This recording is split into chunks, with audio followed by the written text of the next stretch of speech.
Mga bilang Kapitulo 13. Pagsiyasat sa lupang ipinangako. At sinalita ng Panginoon kay Moises, na sinasabi, magsugo ka ng mga lalaki na makakapaniktik sa lupain ng Canaan, na aking ibibigay sa mga anak ni Israel, isang lalaki sa bawat isa sa mga lipi ng kanilang mga magulang ay susuguin ninyo, na bawat isa'y prinsipe sa kanila. At sinugo sila ni Moises mula sa ilang ng paran ayon sa utos ng Panginoon, silang lahat ay mga lalaking pangulo sa mga anak ni Israel. At ito ang kanilang mga pangalan, sa lipi ni Ruben, ay si Samua na anak ni Zaccur. Sa lipi ni Simeon, ay si Saphat na anak ni Huri. Sa lipi ni Juda, ay si Caleb na anak ni Jephon. Sa lipi ni Issachar, ay si Igal na anak ni Jose. Sa lipi ni Ephraim, ay si Oseas na anak ni Nun. Sa lipi ni Benjamin, ay si Polti na anak ni Rapho. Sa lipi ni Zabulon, ay si Gaddael na anak ni Sodi. Sa lipi ni Jose, sa makatuwid bagay sa lipi ni Manases, ay si Gadi na anak ni Susi. Sa lipi ni Dan, ay si Amil na anak ni Gemali. Sa lipi ni Azer, ay si Sethur, na anak ni Michael.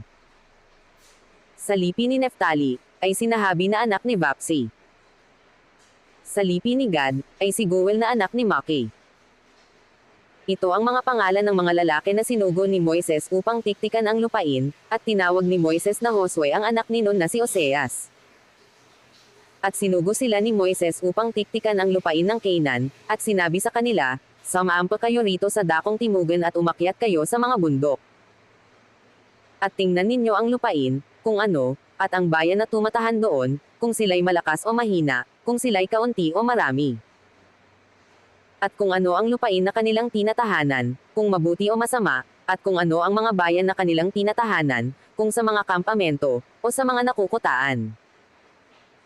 At kung ano ang lupain, kung mataba o payat, kung mayroong kahoy o wala, at magpakatapang kayo, at magdala kayo rito ng bunga ng lupain, ngayon ang panahon ay panahon ng mga unang hinog na ubas. Sila ngay umakyat, at kanilang tiniktikan ang lupain mula sa ilang ng Zin hanggang sa Rehob, sa pagpasok sa Emath. At sila'y umakyat sa dakong timugan, at sila'y dumating sa Hebron, at si Amen, si Sesai at si Talmai, na mga anak ni Anak, ay ng Aron, ngayon ang Hebron ay natayong 7 taon bago ang zone sa Ehipto. At sila'y dumating sa libis ng Escal, at sila'y pumutol doon ng isang sanggang may isang kumpol na ubas, at dinala sa isang panggan ng 2, sila'y nagdala rin ng mga granada, at mga igos. Ang dakong yaon ay tinawag na libis ng Escal, dahil sa kumpol na kinitil ng mga anak ni Israel doon.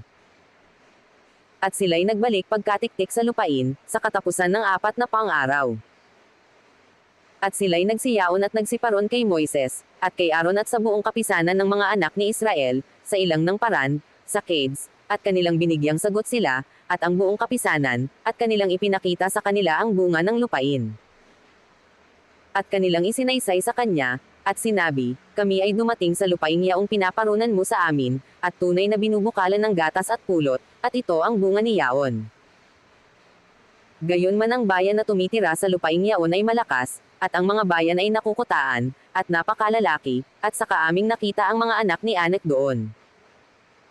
Si Amalek ay tumatahan sa lupain ng timugan, at ang Hetheo, at ang Jebuso, at ang Amoreo ay tumatahan sa mga bundok, at ang Kananiyo ay tumatahan sa tabi ng dagat, at sa mga pangpang ng Jordan. At pinatahimik ni Caleb ang bayan sa harapan ni Moises, at sinabi, ating akyating paminsan, at ating ariin, sapagkat kaya nating lupigin.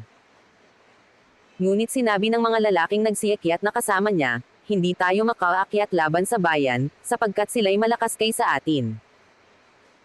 At sila'y nagdala ng masamang balita tungkol sa lupain kanilang tiniktikan, sa mga anak ni Israel, na sinasabi, ang lupain na aming pinarunan upang tiktikan ay isang lupain na kinakain ang mga tumatahan doon, at lahat ng bayan na aming nakita roon, ay mga taong malalaki.